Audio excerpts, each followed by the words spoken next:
Nats Chat is brought to you by Walters. Catch UFC 277 at Walters this Saturday night as Juliana Pena takes on Amanda Nunes in Dallas. The fight card begins at 9. Register at waltersdc.com to receive one free spicy margarita. Gonsolin standing straight up as he takes signs. He spins, checks the runner at first as he comes set. Now kicks and delivers, and Soto chops the ball over the head of Freeman. A fair ball down the right field line into foul ground. Robles has scored. Hernandez around third. He will score. Soto's on his way to third, and he'll go in without a play. A two-run triple for Juan Soto. It's his first three-base hit of the year, and the Nats have played it 4 here in the top of the 5th inning. It's now Washington 4 and Los Angeles 1. The 1-1, line to right field. Soto is there and then makes the catch. Goes back 2 steps and hauls it in. Turner hits it hard, but he hits it at Juan Soto to retire the side. And Andres Machado, that's worthy of a Houdini hat to get out of that jam with no run scoring. And welcome to Nats Chat for Tuesday, July 26th. 2022, along with MASNsports.com Nationals insider Mark Zuckerman, who is at Dodger Stadium in Los Angeles. I'm Al Galdi, host of the Al Galdi podcast. Well, in case you had forgotten, a winning streak is when a team wins at least 2 consecutive games. The Nationals had not authored a winning streak since an oh-so-modest 3-game winning streak, June 26th through the 28th. But my friends, we now, for the first time in a month, can say that the Nats have themselves a winning streak. And how about the win that has given the Nats this oh-so-elusive winning streak? A 4-1 win at the National League leading Los Angeles Dodgers late night on Monday night in what was arguably the Nats' best game of the season, certainly at least the Nats' best pitched game of the season. What a job by the Nats. I don't know many people who saw this win coming, but the win came. And so, Mark, as we tape this installment of the Nats Chat podcast past 2:30 a.m. Eastern on Tuesday, I am happy to say to you that for a second consecutive installment of the podcast, we are discussing a Nationals victory. The last 3 games that I have covered in person at Dodger Stadium, the Nationals have won them in quite dramatic fashion, all of them. They were all tense. They all wound up winning with some great relief work. And I'm, of course, referring to games 2 and 5 of the 2019 NLDS. That's the last time I was here. So I don't know about anything that's happened in between then. As far as I'm concerned, anytime the Nationals play at Dodger Stadium, it's high drama and they come away with a win.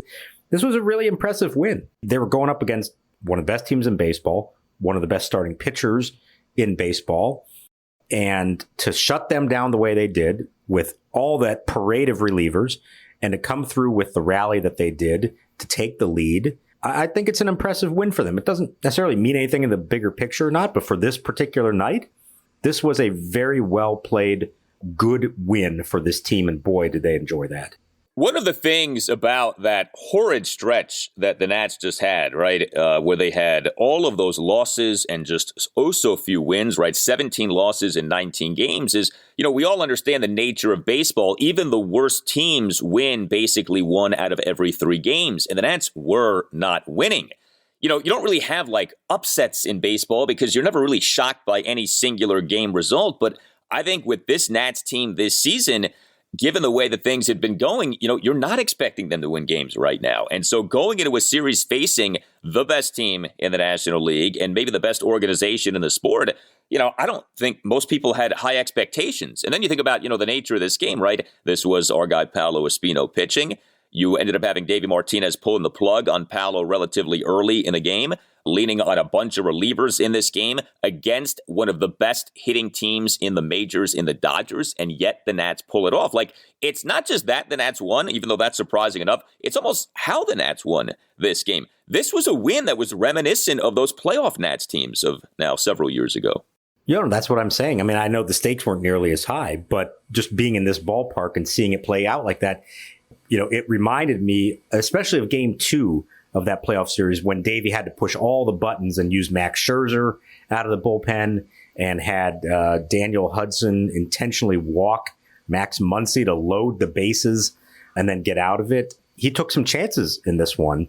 And how many times have we talked about this year, how when you use 5 relievers, what are the odds that all 5 are going to come through for you? Well, you know what? All 5 came through for them. 5 zeros by this bullpen against that lineup. A couple of them got into some jams, but they dug deep and got out of them. I was really impressed with Andres Machado. I was really impressed with Carl Edwards Jr., the way that he got out of his jam. This was a really satisfying win for a team that hasn't had a lot of those. No, so Paolo Espino was an starting pitcher in the game. He ultimately allowed 1 run in 4 innings. He gave up 4 hits, a homer, a double, and 2 singles. Issued no walks, only recorded 2 strikeouts. He threw 54 pitches and then got pulled from the game. He was effective. The run that he gave up came on a 2-out solo homer by Trace Thompson to left field on an 0-2 pitch in the bottom of the 3rd for a 1-0 Dodgers lead. I don't have a problem, though, with Paolo having been yanked from the game, and not just because the decision worked out. You know, we have seen with our guy Paolo, him as a starter has not been the same as him as a reliever. He's gotten exposed a little bit here these last few weeks being in the Nats rotation. He's had, some rough outings, and just even the non-rough outings really haven't been that good. And so it's kind of like with Espino, okay, you get what you get, and then get him out and get on to the next guy. I thought it was interesting. Davey Martinez in his post-game session with you guys said we were monitoring Paolo Espino closely. It sounded like the Nats were looking for any inkling that Paolo was starting to fall off, and then they said, okay, we're going to get him out and then go to our bullpen. Yeah, they definitely were. I mean, my only surprise there was I figured maybe you'd let him get through the lineup twice. And so if it got back to the top of the lineup, especially the Dodgers 1, 2, 3, Betts, Turner, and Freeman, that you're not going to let him face them the 3rd time. And the fact that they now held a 4-1 lead at that point. Instead, you pull him with 2 on, nobody out in the 5th, and the number 8 hitter Bellinger up. But obviously it worked out. Andres Machado was fantastic getting out of that jam. And to their credit, they had the arms to get through the rest of that game. It is a gamble. When you make the move that early, you're now knowing you're going to have to ask for 4, 5 relievers at least to get you through the rest of this game. They had the arms, really went exactly as they could have asked according to plan. So good job by David to make that happen. And Paolo he was a little disappointed that he didn't get to finish the inning, but he also understood why, and he's not the type to complain anyways. And I'll tell you, I mean, he pitched really well. It was not like he was lucky to get through, 4+ innings, only allowing the 1 run. First time through the order, he was great. He hung an 0-2 curveball to Thompson for the home run, but he got their big hitters out several times. I was really impressed with the job that he did, but you also know with him, with his stuff against that kind of lineup, you're playing with fire, and the odds of him making it through much longer than that were pretty slim. Yeah, I mean, this really was Paolo's first good start in more than a month.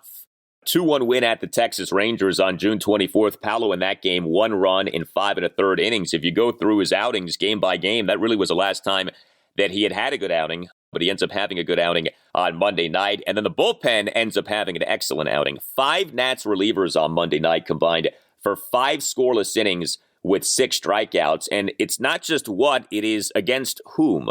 The Dodgers entered Monday number 2 in the majors in team-weighted runs created plus this season at 120. 100 is average. A team-weighted runs created plus of 120 is superb.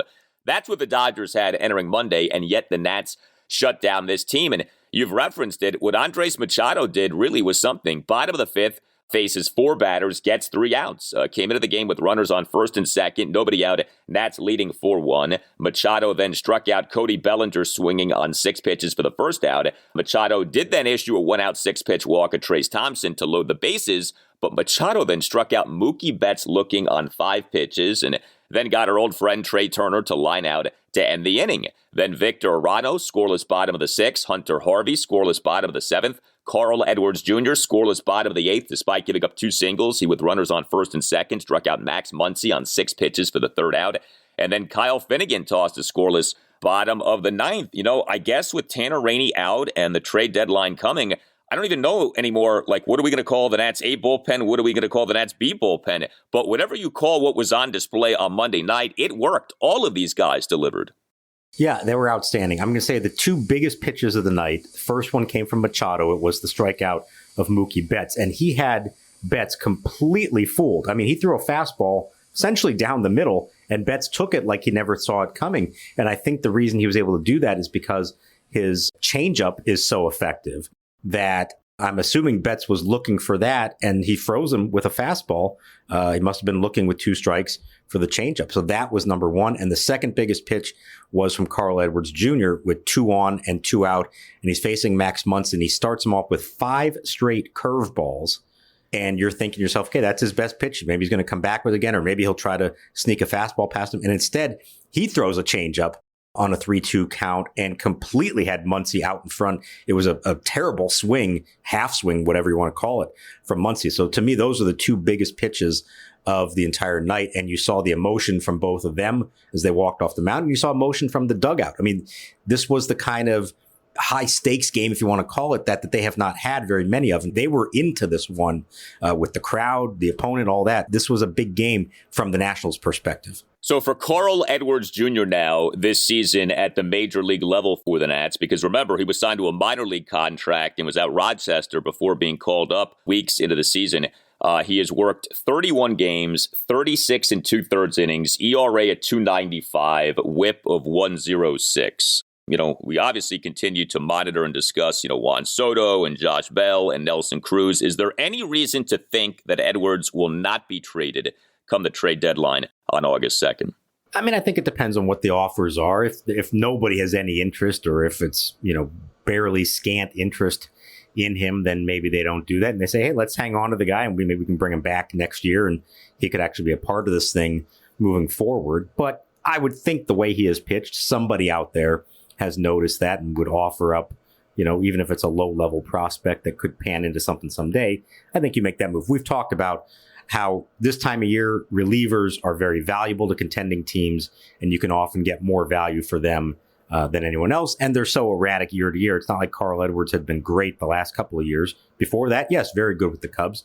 You don't really know what you're going to get from him in the future. So I think if there's a decent offer for him, yeah, you make that move. I think Finnegan is the most fascinating one, though, of them, because as we've discussed, there are valid reasons to see if you can make a trade, and there are valid reasons to hang on to him.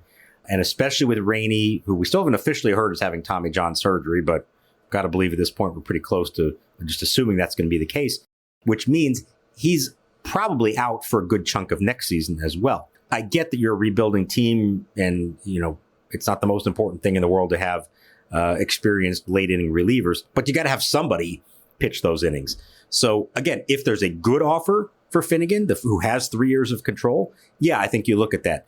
But you don't have to do that move. It needs to be a move that makes sense, because if not, you've got yourself a guy who looks like a pretty effective late inning reliever that you have control of, who can still help your team moving forward. Yeah, the Nats last year in their sell-off ended up dealing away 8 players for 12 prospects. I don't know if we're going to get to 8 Nats being dealt, but you're going to potentially have a pretty high number. And if Juan Soto is dealt, you probably will get back a total of 12 prospects, maybe even more. If you're hearing about like 5 or 6 prospects potentially for Juan Soto. So we shall see.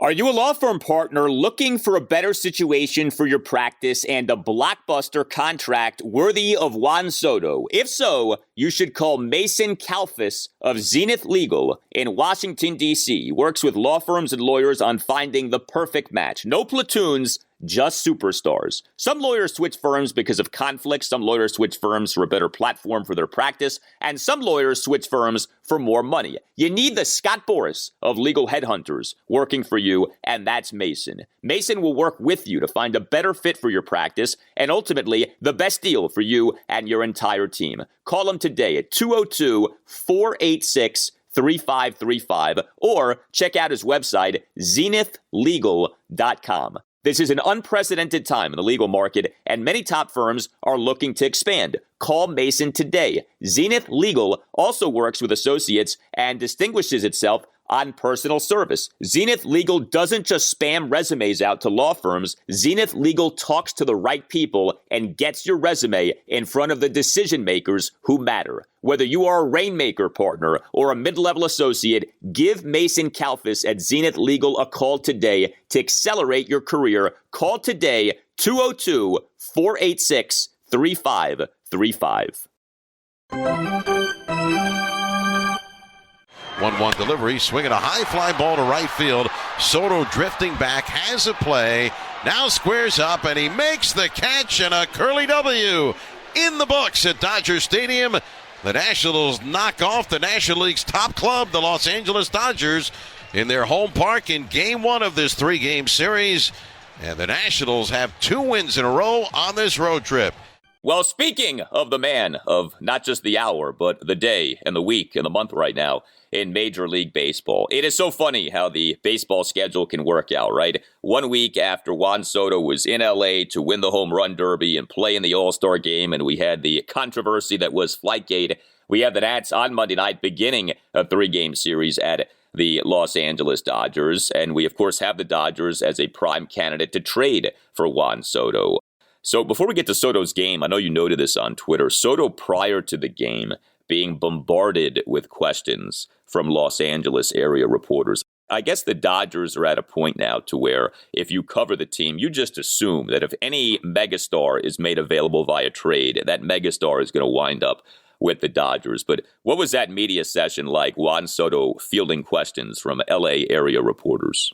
There's like a certain sense of entitlement around here now that if there's anybody good out there who could be available, well, of course they're going to end up as a Dodger. I mean, they practically were asking him for his jersey measurements in that session. The kind of thing I had only really seen in the past, to be honest, from like Yankee writers when Bryce Harper would come to town.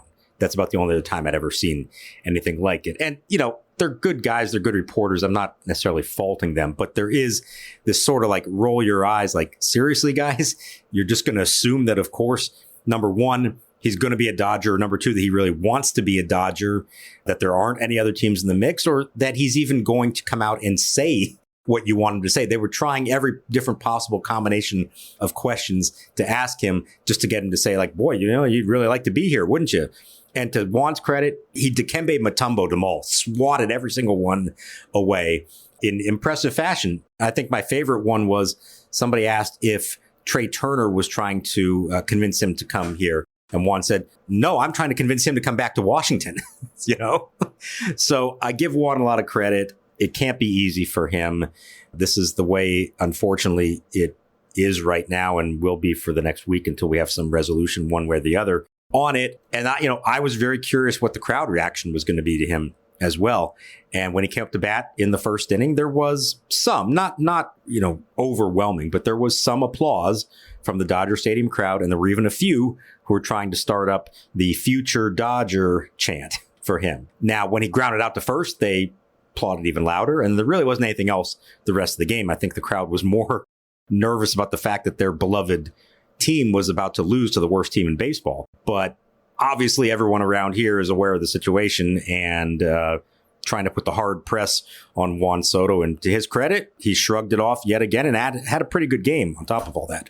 Yeah, he did. It's funny with the Dodgers because, you think about, okay, the most aggressive, big spending teams in the majors, and that list almost always leads with the Yankees. But the Yankees under Hal Steinbrenner have not been like the Yankees under George Steinbrenner. The Yankees still spend a lot of money, but you could make the case that the Dodgers are the new Yankees in terms of how aggressive they are in going after superstars and dishing out mega money contracts. So, yeah, this is a big deal that Soto is playing this series at the Dodgers, and he did have a good game on Monday night. 2 for 4 with a 2-run triple, a single, and a walk, although he did have another base running blunder, as this continues to be an issue for him this season. Doesn't mean that he's not going to go for a sky-high price if, in fact, he gets traded. But, yeah, the base running does continue to be a problem for Soto. But Soto on Monday night in a Nats 4-run fifth, a 2-out, 2-run triple on a bouncer down the right field line for a 4-1 Nats lead. It was kind of an odd triple.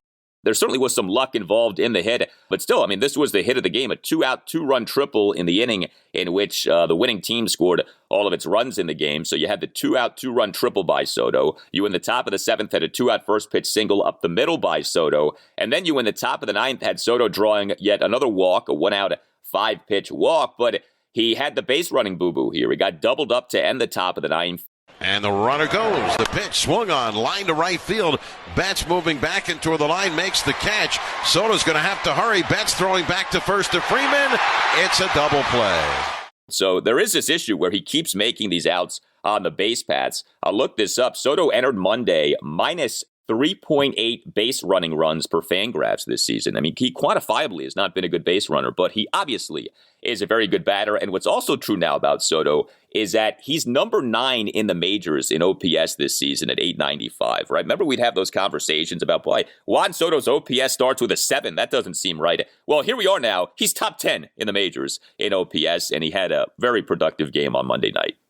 Yeah, he's going to be just fine, I think. No matter who he's playing for, the numbers are going to be there at the end of the year. He knew that. We all knew that. And what I like is he's back at that point again where he's both staying patient to draw his walks, but he's also hitting the pitches that he does get to hit and coming through on a lot of them. So that's been a good sign for him. The base running thing, look, he got a great jump. I mean, he had second base stolen easily.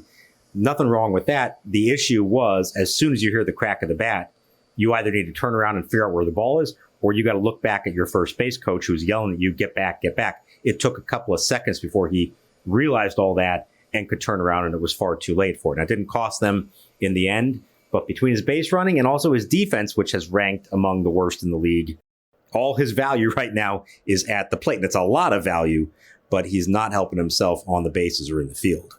Nats on Monday night only had 2 extra base hits, and Nats finished with 8 hits and 6 walks. The 2 extra base hits, the Juan Soto 2-run triple in a 4-run fifth, and the Yadiel Hernandez leadoff home run in that 4-run fifth. Yadiel on Monday night, 2 for 4 with 2 leadoff hits, a solo homer and a single. He in that 4-run fifth had a leadoff opposite field homer to left field to tie the game at 1, 407 feet per StatCast. And this was the Nats' first hit in the game. It's funny, for a while this felt like another one of these Nats games in which the team is doing nothing offensively, and then everything changed in that 4-run fifth inning.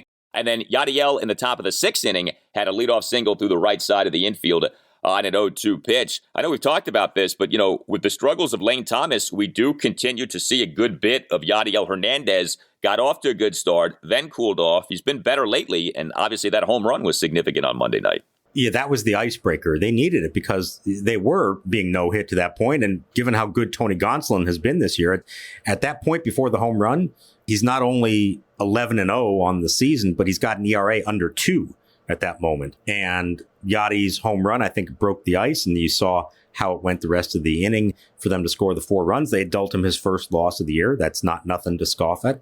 Yadiel Hernandez, we've all seen, he has the ability to be a pretty good big league hitter. He's just not been able to sustain that. And it almost like the more playing time he gets, the less effective he becomes. But when he stays on his pitch, when he knows which ones to try to pull, which ones to hit the other way, he's actually been pretty effective. And that was a good case of him seeing a pitch that he could drive to the opposite field where sort of his natural power is and hitting that. And honestly, it made up for the previous inning in the field. Trey Turner was credited with a double. And this is one of those I look up afterwards to see the expected batting average of it. The expected batting average of that ball was 130. Okay. That's a ball that needs to be caught. And Yadiel Hernandez was both slow to it and took a bad angle on it. It didn't cost him in the end. And to his credit, he made up for it with the home run. But that's the reason that we don't always see him in there and why you do see him pulled for defense a lot late. Yadiel Hernandez should probably be a DH. As we know, this team has a DH for now, a 42-year-old guy who's at the moment is staying here and is going to be in there every day. But long-term, Yadiel Hernandez is probably not a left fielder, as we've seen. Yeah, and, we haven't talked about this, and it's almost become like you just don't even acknowledge it anymore because everyone kind of realizes it. But the Nats' current DH is having an atrocious season, okay? And I don't say that lightly. Nelson Cruz now, in this month of July, is slugging 169, okay? That's his slugging percentage for the month of July. He has been a massive disappointment for this team, and honestly, it's sad because it feels like we're seeing the end of the career of Nelson Cruz. Like, that's what this season feels like, that Nelson Cruz, off having been really good over the last few years, I mean, he's been really good in his career, but he really was tremendous these last few seasons. Man, has he fallen off the cliff this season. Another hitless game for Nelson Cruz on Monday night. He went 0 for 3 with a walk, 2 strikeouts, left 4 men on base. I guess someone is going to take him on come the trade deadline. But boy, he has given the Nats next to nothing this season. He got hot for a little while, but the numbers are just atrocious. And, you think about Soto, Bell, Cruz. Soto and Bell now, you have to say, have held up their ends of the bargain. Nelson Cruz just is not. And so if/when he is traded, I think that actually could do the Nats some good because Davey Martinez continues to bat Nelson Cruz in that 4 or 5 spot. And you have a guy in Yadiel Hernandez who has been much more productive than Nelson Cruz has been this season. So that might actually do some good for the Nats lineup, having Yadiel Hernandez as a DH for the most part moving forward, even though, like you said, there is a tendency for Yadiel to get exposed when he plays more. Hey guys, it's Al Galdi for Window Nation. Beat the heat with Window Nation, which right now is offering a very special deal. Save $200 off any style of window from Window Nation with every 2 windows that you buy, plus make no payments and pay no interest until 2024, plus you can receive a free entry door with the purchase of a house of windows. Save yourself thousands of dollars on your new windows and on your energy bills, all while upgrading the look and feel of your home. Here's all that you need to do. Go to windownation.com or call 866-90-NATION and tell Window Nation that Al Galdi sent you. The average Window Nation installer has over 16 years of experience with over 20,000 windows installed. Your windows matter. Lean on the experts of Window Nation and get yourself the special deal. Again, save $200 off any style of window from Window Nation with every 2 windows that you buy, plus make no payments and pay no interest until 2024 and receive a free entry door with the purchase of a house of windows. Visit windownation.com or call 866-90-NATION and tell Window Nation that Al Galdi sent you. That's windownation.com or 866-90-NATION and tell Window Nation that Al Galdi sent you. 1-2, Harvey's pitch. Check swing on a ball outside. They appeal. Strike 3, says Chris Conroy at first. And Hunter Harvey strikes out Betts to end the inning. So good work by Hunter Harvey. The Nationals' bullpen success continues. A couple of interesting items from Monday night. Victor Robles was the Nats' leadoff batter. We apparently are back to this now. Victor Robles had not batted in the leadoff spot this entire season, and yet on Monday night he was in that spot, and it's impossible to ignore the timing of this, right? One game after the clown nose game against the Diamondbacks there, the win at Arizona on Sunday with Victor Robles trolling Madison Bumgarner and Davey Martinez after the game saying that he was not happy about that. Now, I think that's probably more coincidence than anything, but it's just funny, the timing of all of this. But yeah, Victor Robles, who has not had a good season, has perhaps been a bit better lately, has been confined to batting essentially in the 9 spot. He was in the 1 spot on Monday night. He went 1 for 5 with a single and 2 strikeouts. Seeing the Nats 4-run fifth had a 2-out first pitch single through the left side of the infield, but he also left 3 men on base. Top of the 8th, bases loaded, 2 outs. He struck out swinging on 7 pitches. But where did this come from? Victor Robles batting in the leadoff spot. We saw some of Luis Garcia in that spot lately. The plug apparently has been pulled on that. We've seen a lot of Cesar Hernandez in the 1 spot. And it sounds now like Robles might be getting another look here as the Nats leadoff batter. I can't believe it took you this long to bring the subject up, Al. The moment that we saw that lineup and that Victor Robles was going to lead off, I figured you're going to lead the show with this. You went almost a half an hour before bringing it up. So you've gone soft on me. This has been one of your pet projects for over a year now. Davey giving up on Robles as the leadoff hitter after 7 games last year. Well, Victor has not held up his end of that bargain, unfortunately. If I had more ammo, trust me, I would be beating that drum. But he has not been good. Like it's hard to keep mounting that horse when the guy is continually not doing well.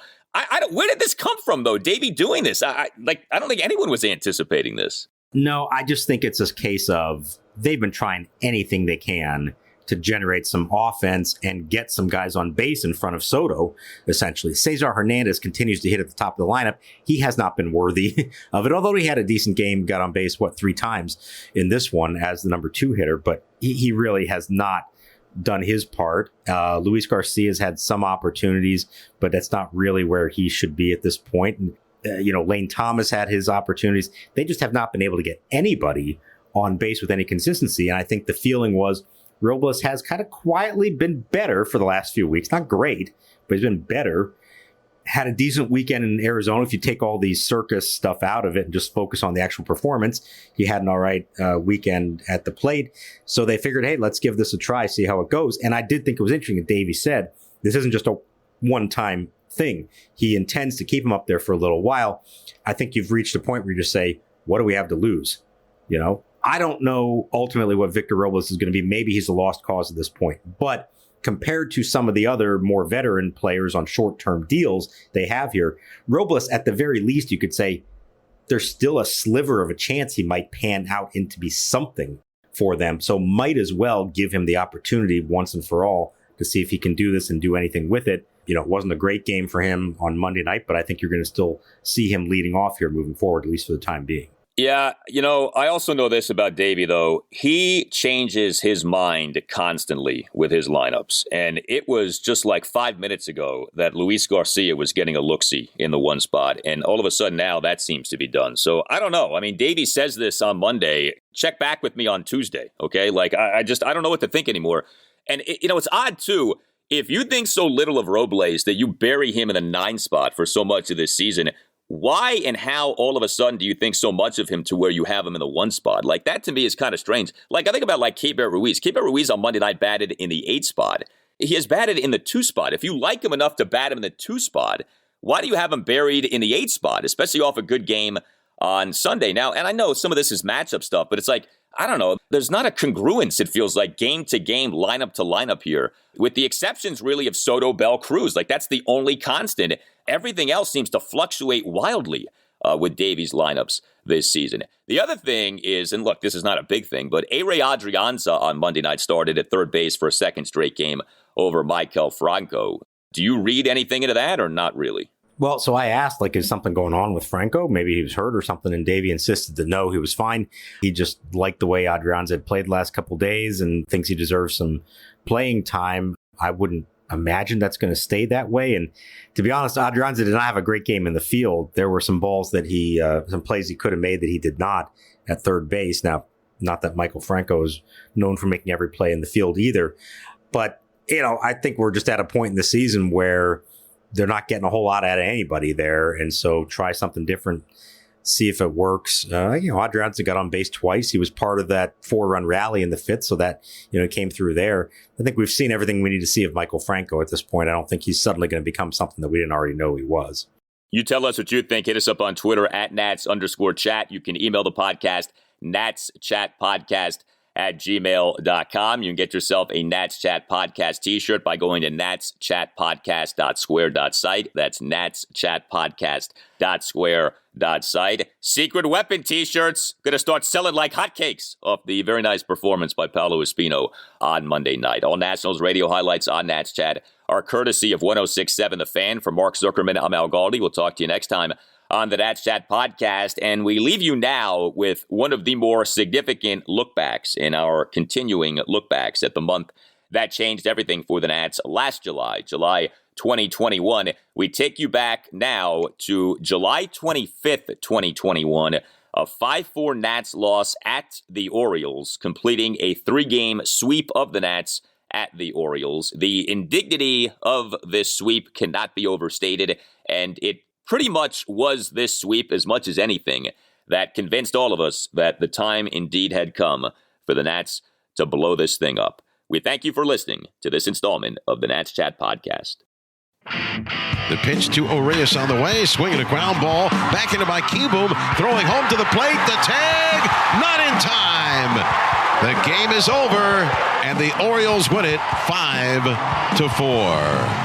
And welcome to Nats Chat for Monday, July 26, 2021, along with Nationals insider Mark Zuckerman. I'm Al Galdi, host of the Al Galdi Podcast. Well, when the book is written on the 2021 Nationals, well, A, I'm not sure who's going to want to read that book, but B, there will be a chapter in that book called The Orioles Series. And the Orioles Series will mark the true end of us viewing the 2021 Nationals as viable when it comes to the postseason. I don't know how you view things any other way at this point. A disastrous 3-game sweep is capped with a disastrous 5-4 walk-off loss at the Orioles on Sunday afternoon. Mark, we talked about things going into this cupcake portion, supposedly anyway, of the Nationals schedule. Well, as long as the Nats avoid a worst-case scenario, Nats are probably going to stay in this thing because of the state of the National League East. Well, the worst-case scenario is playing out, and you really couldn't have scripted